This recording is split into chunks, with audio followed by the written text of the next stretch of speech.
तो HTML में आज हम देखेंगे मार्क्यू टैग के बारे में। बॉडी सेक्शन में हम कोई एनिमेटेड ग्राफिक्स देने के लिए मार्क्यू टैग का यूज करते हैं। तो मार्क्यू टैग का यूज हम कैसे करेंगे देखते हैं। इसको एक एग्जांपल से देख लेंगे हम मार्क्यू टैग के एग्जांपल से। सबसे पहले हम एक सिंपल टेक्स्ट पे मार्क्यू टैग का यूज करेंगे। यहाँ पर हमने ये ऑर्डर्ड लिस्ट अनऑर्डर्ड लिस्ट भी बना रखी है, लेकिन इसको बाद में यूज करेंगे। पहले मार्क्यू टैग को देखते हैं। मार्क्यू टैग का यूज आप बॉडी के अंदर आप कर सकते हो और इसमें आप एनिमेशन तैयार कर सकते हैं किसी चीज का। तो एनिमेशन कैसे तैयार होता है इसको देखते हैं। सबसे पहले इसके लिए आपको क्या करना होगा, मार्क्यू टैग को ओपन करना होगा और मार्क्यू टैग के बाद जब इसको आप क्लोज करेंगे मार्क्यू टैग को, यहाँ पर मैं क्लोज कर रहा हूं, तो मार्क्यू टैग का जो ओपनिंग और क्लोजिंग है उसके बीच में आप कोई भी टेक्स्ट लिखते हैं। जैसे मैंने यहाँ पे लिखा साई कॉलेज सेक्टर, या सिर्फ साई कॉलेज लिखते हैं, बड़ा हो जा रहा है, डैश डैश डैश। जब हम इसको सेव करेंगे और यहाँ पर जब उसको लोड करते हैं तो आप देखेंगे कि मार्क्यू टैग लगाने की वजह से ये इस तरीके से मूव करता हुआ दिखेगा। आप फुल स्क्रीन पे यहाँ पे देख सकते हैं कि मार्क्यू टैग जब आप यूज करेंगे तो ये आपको एनिमेट करते हुए या मूव करते हुए दिखाई देगा। ये मार्क्यू टैग की वजह से हो रहा है। तो मार्क्यू टैग में आप कोई टेक्स्ट, कोई इमेज या कोई और पैराग्राफ भी आप ऐड कर सकते हैं। ठीक है, तो ये मैंने टेक्स्ट के ऊपर मार्क्यू टैग लगाया था। सेम इसी तरीके से आप यहाँ पर किसी इमेज के ऊपर भी मार्क्यू टैग आप लगा सकते हैं। तो इमेज के ऊपर मार्क्यू टैग लगाना है तो आपको यहाँ पर सेम टैग को मैं यहाँ पे कॉपी कर देता हूँ जस्ट नीचे वाली लाइन में, और जहां पर साई कॉलेज लिखा हुआ है इसके जगह हम किसी इमेज को भी ऐड कर सकते हैं। इमेज ऐड करने के लिए IMG SRC, ये लास्ट क्लास में हमने देखा था, और इसका जो लोकेशन था हमारे पास वो था ई के अंदर abc.jpg। ये फाइल कंप्यूटर में स्टोर है, इसलिए यहाँ पर इस तरीके से दिखाई दे रहा है। ये देखिए मैं यहाँ पर सेव किया और जब इसको लोड किए हम लोग, और यहाँ पर ये जो इमेज है वो ऐसा रोटेट करते हुए आपको दिखेगा। क्लियर है। अब इस इमेज की जो साइज है वो फुल आ रही है, और लास्ट क्लास में हमने देखा था कि इमेज की जो साइज है उसको भी हम सेट कर सकते हैं। वो इमेज टैग के एट्रीब्यूट के द्वारा सेट करते हैं। तो यहाँ पर जो इमेज टैग दिया गया है इसका एट्रीब्यूट हम सेट करेंगे। ये इमेज टैग आपको दिख रहा है, यहाँ पर मैं थोड़ा सा स्पेस दे देता हूँ। ये जो इमेज टैग लगाया गया है इसके एट्रीब्यूट को हम सेट कर देते हैं। इसमें एट्रीब्यूट था विड्थ इक्वल टू, मान लीजिए मैं 300 कर देता हूं, और हाइट इक्वल टू 300। यहाँ पर आप इसको जब आप सेट करेंगे तो इसमें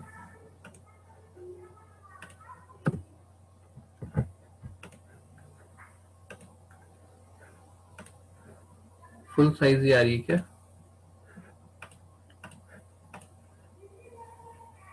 वेट, स्पेलिंग गड़बड़ हो गई थी। यहाँ पर आपने जो हाइट और विड्थ उसकी सेट की है उसके हिसाब से आप देखेंगे कि इमेज की साइज भी छोटी या बड़ी हो जाएगी, और वो मार्क्यू टैग के हिसाब से इस तरीके से रोटेट करेगा। क्लियर है। तो और भी आप यहाँ पर 2-3 पिक्चर्स आप ऐड कर सकते हैं जो एक साथ एक एक एक करके यहाँ पर रोटेट करते रहेंगी। तो इसको भी एक एग्जांपल में हम देख लेते हैं। इस इमेज को और थोड़ा छोटा कर देते हैं, इसको 100 कर देते हैं। क्लियर है।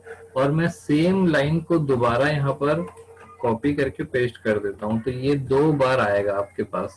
क्लियर है। सेम लाइन को मैंने क्या कर दिया है, 2 बार कॉपी कर दिया है।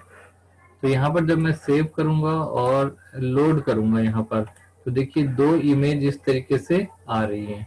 तो आप इस तरीके से एक इमेज, 2 इमेज या और भी इमेजेस हैं उनको भी आप ऐड करके यहाँ पर रोटेट करा सकते हैं। तो थोड़ा सा इसमें आपको टैग्स के बारे में देखना रहेगा कि किस तरीके से आप इमेज को ऐड कराते हैं। अगर मैं 2 इमेज को अगल बगल लाना चाहता हूँ तो यहाँ पर जो क्लोजिंग ब्रैकेट है इसको मैंने हटा दिया और यहाँ पर ओपनिंग ब्रैकेट है इसको हटा दिया। ये जो दो इमेज आई, ये दोनों इमेज क्या हो गई, मार्क्यू टैग ओपन हुआ पहली इमेज और दूसरी इमेज, हालांकि दोनों सेम इमेज है और मार्क्यू यहाँ पे क्लोज हो गया है। तो जब आप यहाँ पर देखेंगे तो ये दोनों इमेज अगल बगल में दिख रही है। इमेज को आप चेंज भी कर सकते हैं ताकि यहाँ पर दो तीन इमेज एक साथ इस तरीके से दिखाई दें। क्लियर है? तो यहाँ पर मैंने अभी सेम इमेज रखी है, आप चाहो तो यहाँ पर दूसरी इमेज भी रख सकते हैं। तो अगर दूसरी इमेज रख के देखना है तो हम उसको भी करके देख लेते हैं। यहाँ पर हमारे पास कोई इमेज होनी चाहिए, तो यहाँ पर डॉक्यूमेंट्स में पिक्चर्स में देखते हैं। यहाँ पर हमारे पास और भी पिक्चर्स हैं, इसको हम कॉपी कर लेते हैं और उसी लोकेशन पे रख देते हैं जहाँ पर इसको रखना है। यहाँ पर इसका नाम रखते हैं हम XYZ। इसकी प्रॉपर्टी देख लेंगे हम कि इसका जो नाम है वो किस तरीके से है। ये भी JPG है। क्लियर है? तो यहाँ पर अब मैं कोड करूंगा इसके बारे में। सेम कोड रहेगा, बस यहाँ पर XYZ कर देंगे।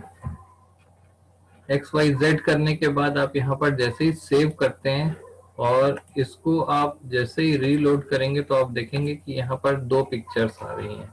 तो इस तरीके से कोई भी पिक्चर की एक बड़ी गैलरी अब यहाँ पर मूव कराते हुए दिखा सकते हैं। पिक्चर की गैलरी, आपको कई पिक्चर्स एक फोल्डर में रखना होगा और मार्की टैग में उसका यूज करना होगा। क्लियर है? तो मार्की टैग में आप किसी भी पिक्चर, टेक्स्ट, अब जैसे आप ये अमन और सुमन लिखा है, इसको भी रोटेट कराना चाहते हैं तो इसको भी आप मार्की टैग में आप लिख सकते हैं, ये भी रोटेट होगा। क्लियर है? तो आप उसको भी रोटेट करते हुए देख सकते हैं। इसके अलावा आपको अगर इसका डायरेक्शन चेंज करना है तो इसके लिए हमारे पास एक एट्रीब्यूट है। फिलहाल मैं यहाँ पर एक एट्रीब्यूट लगाऊंगा इमेज वाले में। मुझे इसको बड़ा करना पड़ रहा है क्योंकि ये आपको एक साथ दिखाई देगा, बड़ा टेक्स्ट है इसलिए मैं बड़ा कर दिया हूँ। यहाँ पर एक एट्रीब्यूट होता है जिसका नाम है डायरेक्शन। डायरेक्शन इक्वल टू मैं कर देता हूँ राइट। ठीक है? तो मार्की टैग के साथ एक एट्रीब्यूट यूज हो रहा है जिसका नाम है डायरेक्शन और इसको मैंने राइट कर दिया। तो राइट करने के बाद जब मैं इसको रीलोड करूंगा तो जस्ट आपको एक मिनट रुको, सर वहाँ पास हाँ ओपन नहीं हुआ था। ठीक है, डायरेक्शन को जब आप राइट करोगे तो क्या करेगा, ये देखिए ऊपर वाला जो मार्केट टैग है वो उसका डायरेक्शन मैंने सेट नहीं किया था, तो वो क्या कर रहा है, लेफ्ट जा रहा है और ये राइट जा रहा है। तो इस तरीके से आप दो तरीके का बना सकते हैं जो थोड़ा और एनिमेटेड लगेगा। जैसे कि मैं इसी को बना के दिखा देता हूँ आपको। सेम चीज को मैंने कॉपी कर दिया, सेम टू सेम जो चीज है उसको कॉपी कर दिया है और जस्ट इसके नीचे मैं इसको पेस्ट कर देता हूँ। क्लियर है? देखिए दो मार्की टैग लगा है, यहाँ पर एक मार्की है और ये साई कॉलेज वाला है।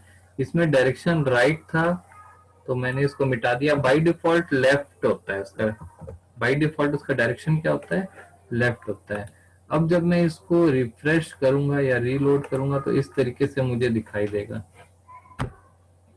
तो इस तरीके से आप डायरेक्शन चेंज करके थोड़ा सा उसमें चेंजेस करके काफी अच्छा एक पेज बना सकते हैं जो एनिमेटेड दिखेगा। कई सारी वेबसाइट में आपको ऐसा दिखाई देगा पेज बना हुआ, ठीक है, जिसमें डायरेक्शन जो है आपको चेंज मिलेगा और इस तरीके से काफी अच्छी इमेज गैलरी आप बना सकते हो। ठीक है? अब एक और डायरेक्शन में एक और ऑप्शन आपको यहाँ पर दिखाई देगा, मैं यहाँ पर बता रहा हूँ। फिर से इसको मैं बड़ा करता हूँ क्योंकि यहाँ पर कोड थोड़ा सा लंबा दिख रहा है। जरूर ये है क्योंकि इसमें कंफ्यूज नहीं होना है, इमेज टैग हम पहले पढ़ चुके हैं तो ये इस पे कंफ्यूज नहीं होना, इतना बड़ा सा क्या कोड लिखा हुआ है। क्लियर है? अगला सेम टू सेम मैं इसको कॉपी करता हूँ, ये वाले को, इसको मैंने कॉपी किया और नीचे यहाँ पर फिर से पेस्ट कर दिया। आप देखेंगे कि यहाँ पर ये कोड और ये कोड तीनों ही सेम है, केवल इसमें अंतर क्या है, इसमें डायरेक्शन राइट है, इसमें कोई डायरेक्शन नहीं है या लेफ्ट है, और इसमें डायरेक्शन मैं लिख देता हूं अप, चारों डायरेक्शन चलते हैं, लेफ्ट राइट अप डाउन। अब हम इसको सेव करते हैं। अब देखिए क्या होता है यहाँ पर, इस पेज को जैसे मैं रीलोड करूंगा तो यहाँ पर ये जो डायरेक्शन दिख रहा है ये नीचे से ऊपर आते हुए दिख रहा है। तो जितना स्पेस आपके पास रहेगा उस हिसाब से आप ऐसी इमेज को एनिमेट करा करके देख सकते हैं। तो काफी सारे आप थोड़ा सा इसमें प्रैक्टिस करेंगे तो काफी सारा स्ट्रक्चर तैयार होता है और उसमें काफी अच्छे अच्छे इमेजेस आप ऐसा रोटेट करा के देख सकते हैं। इमेज के अलावा टेक्स्ट, किसी टेबल को भी आप ऐसा रोटेट करा सकते हैं, किसी टेक्स्ट को, किसी पैराग्राफ को, किसी ऑर्डर्ड लिस्ट को, किसी अनऑर्डर्ड लिस्ट को। यानी कि बोलने का मतलब है कि मार्केट टैग के अंदर जो भी कंटेंट रहेगा उसमें जैसा एट्रीब्यूट दिया रहेगा उस हिसाब से वो उसको एनिमेट कर देता है। तो मार्केट टैग का यूज आपको समझ में आया सभी को कि एनिमेशन करने के लिए इसका यूज किया जाता है और ये अपनी वेब पेज को अट्रैक्टिव बनाता है। क्लियर है? Yes sir. Yes sir. चलिए इसके लिए एक डाउट सेशन कर लेते हैं, अगर किसी को नहीं समझ में आया होगा तो।